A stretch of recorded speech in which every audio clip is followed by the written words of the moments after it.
भगवान ने मनुष्य को इस संसार में अलग अलग कार्य जैसे किसी को डॉक्टर, क्रिकेटर, इंजीनियर आदि के लिए भेजा है। तो हमें कैसे ज्ञात हो कि भगवान ने हमें उसी मार्ग के लिए चुना है जिस पर हम अभी चल रहे हैं? गुरुदेव कृपया मार्गदर्शन करें। वैसे बच्चा, ये तो कर्म के अनुसार निश्चित है, इसे भगवान ने नहीं भेजा है। पूर्व के हमारे कर्म, हमारा निश्चय पहले ही हो चुका है। भगवान की तरफ से मानव देह केवल भगवत प्राप्ति के लिए मिला है।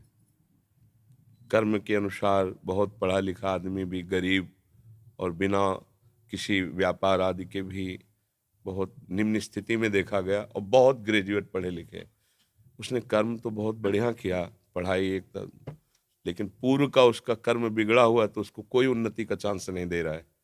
और ऐसे भी देखे गए कि कोई ग्रेजुएट नहीं है, ना रूप के हैं, ना रंग के हैं, ना ढंग के हैं, और वीआईपी व्यवस्थाएं हैं, सैकड़ों नौकर चाकर सब, मतलब उसको बेच आवे बाजार में। ऐसे लोग हैं, उनको खाने को नहीं है।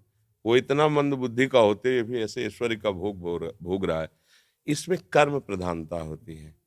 मनुष्य को भगवान ने भेजा है केवल केवल भजन करके भगवान की प्राप्ति कर ले। ये कर्म साइड है, मुख्य है उद्देश्य भगवत तत्व का ज्ञान हो जाना, भगवत प्राप्ति हो जाना। बस इस बात को संसारिक जन नहीं जानते।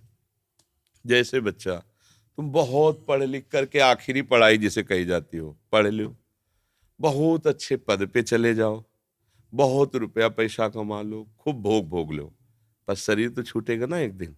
ये पता है ना तुम्हें? शरीर छूटेगा ना। जब छूटेगा तो फिर नया जन्म होगा, फिर तुम्हें नए से पढ़ना पड़ेगा, का खा गा घा अंगा, सारी पढ़ाई बेकार, फिर नए से रुपया कमाना पड़ेगा, फिर नए से सुख सामग्री एकत्रित करनी पड़ेगी, फिर भोगो, फिर मरो, फिर नए से फिर शुरू।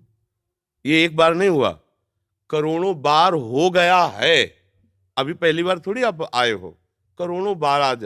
अब की बार हमको ऐसा पढ़ाई पढ़नी है कि जहां से रुके वहीं से शुरू हो। वो है भजन। 100 बार राधा राधा बोला है और शरीर छूट जाएगा तो 99 पॉइंट से नहीं चलोगे, फिर 100 के ऊपर 1 2 3 100 प्लस, नीचे नहीं उतरना पड़ेगा। अगर आपको थोड़ा ज्ञान हुआ है तो मरने के बाद जब दूसरा जन्म होगा उसी ज्ञान से, तभी देखा जाता बालक होते हुए बड़ी बड़ी भागवतिक बुद्धि, उसका पूरा खजाना जमा है। बच्चा, जीवन का लाभ है कि राधा राधा बोलो और मन में रखो कि प्रभु मुझे ऐसा ज्ञान दो जिससे मैं आपको प्राप्त कर सकूं, और आपके इस सृष्टि में जो कर्म के अनुसार मुझे सेवा मिले उसे आपकी सेवा मान करके करूं। बस भगवान किसी को सुख या दुख कभी नहीं देते। आप सोचो, यहीं से हम तुम्हें उदाहरण देते हैं। हमारे देश के प्रधानमंत्री का उद्देश्य क्या है? मेरा पूरा भारत सुखी रहे। कोई भी बैठे उस पद पे, हम नाम किसी का संबोधन करके नहीं, उस पद का भाव क्या है? पिता की तरह पूरे देश की प्रजा का हित करना, पालन करना। अब उसी उसी पद से बनाए हुए कानून में फांसी की भी सजा है, 20 साल की सजा वहीं से पास हुआ है, जबकि वहां का मुख्य उद्देश्य है तुम्हें सदैव सुखी रखना, बाहर भीतर कहीं कोई आक्रमण ऐसा ना हो पाए कि तुम्हें दुख पहुंचे।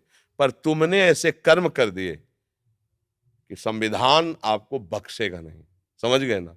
ऐसे ही हमारे भगवान कभी किसी को, वो तो नॉर्मल उदाहरण, कहाँ एक प्रकृति के अंश शरीर में फंसा हुआ जीव कोई भी हो, और कहाँ समस्त प्रकृति का ईश्वर परमात्मा। ये कृति है, उसकी रचना है।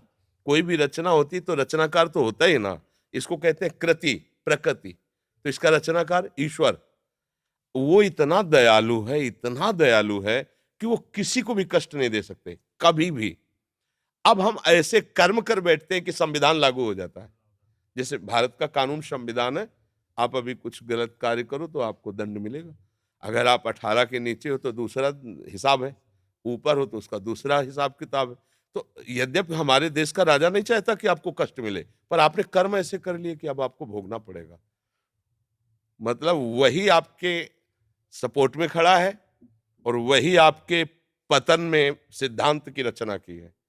तो कर्म हमारे हमको उन्नति और अवनति कराते हैं, लेकिन उन्नति और अवनति में समान भाव ये भजन दिलाता है, ये कर्म नहीं दिलाता। भजन, अगर आप भगवत भाव में हो तो आपके अंदर सुख दुखे समय कृत्वा लाभा लाभो जया जयो, जय और पराजय में, सुख और दुख में, लाभ और हानि में समान भाव रहेगा।